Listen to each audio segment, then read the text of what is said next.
Antlers is a movie based on the short story The Quiet Boy, and is produced by Guillermo del Toro, who is well known for his creature features.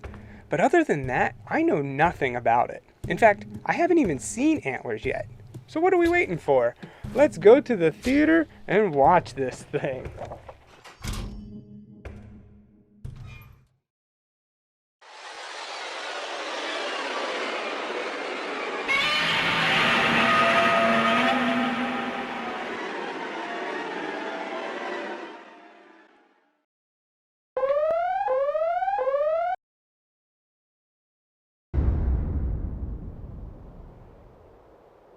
Antlers takes place in a small Oregon town.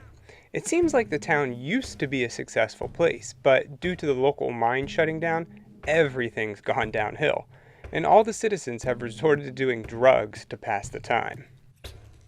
This is where we meet Lucas. His mom recently died, and his dad is addicted to meth, leaving him to take care of his little brother Aiden. But while cooking up more meth deep inside the town's mine, Lucas's dad is attacked by something, and he and Aiden get sick. Now, Lucas is the man of the house, and he has to feed his family. But they don't seem to like hamburgers. No, they're more into roadkill. Taking care of a family is a lot of work for a 12-year-old boy, and his teacher starts to notice. This is Julia Meadows, and she has quite the past. Her mother died when she was 12, and her dad wasn't necessarily Father of the Year. On top of physically abusing her, it's also implied that he did other stuff. As soon as she could, she moved out, leaving her brother alone with him. Now that her dad's dead, she decides to come home and stay with her brother until she can get on her feet. Her brother, Paul, is now the town's sheriff, and he just wants to leave the past behind them. Anyway, Julia notices that Lucas is showing all the signs of abuse and asks the principal to check in on his home life. She goes over their place and just walks in. Again, this guy is a known drug addict. Don't bring anyone with you or anything. She wanders upstairs and finds Aiden and his father, but he's starving and he needs to eat. So in a pretty disturbing scene, he eats her alive, which starts the transformation process. Here's your spoiler alert.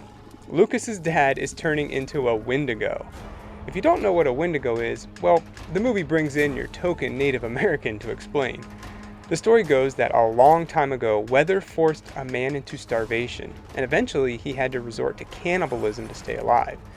This wakened the spirit of the Wendigo inside of him, causing him to have an insatiable appetite that could never be fulfilled. The only way to kill the beast is to carve out its still beating heart. Only then will the monster die. So that's all pretty standard Wendigo lore, and I'm fine with that. But they always leave out my favorite part of the myth. The fact that a Wendigo will always be hungry because it's always growing. Every time it eats, it gets larger and larger, so it can never be full. So imagine some 100-foot monster out there eating everything it can. I don't know how you would stop that, and I guess you couldn't, so that's why they never bring that part up. Anyway, he and Aiden break out of the house, and Julia feels responsible for Lucas, but she doesn't have anything to worry about. Dad's got his back, eating Lucas's bully.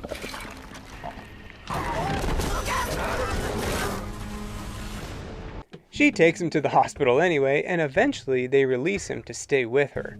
When Julia tells Lucas that his dad is dead, he says, no he's not, he's just changed. He'll come back for him, and they'll all live in the mine, happy as a family. And, well, that's exactly what happens.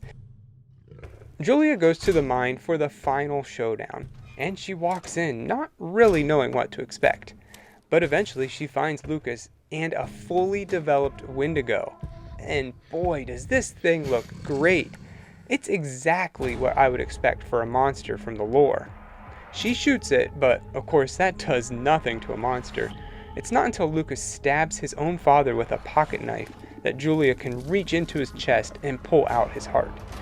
The body's dead, but remember, Wendigo is a spirit, and it hops over to Aiden where Julia has to euthanize him. In the end, I guess they're gonna try to be some type of weird family. but Paul starts coughing up blood, meaning he'll be next. And that's how Antlers ends. I would say it wasn't too bad. At first, it's all about the failing town and the drug addicts. You feel really bad for Lucas because we know what he's up to, but it takes a while for Julia and the rest of the people to figure it out. Bringing in the Native American is kind of cliche, but I mean, a Wendigo is a Native American legend, so it makes sense.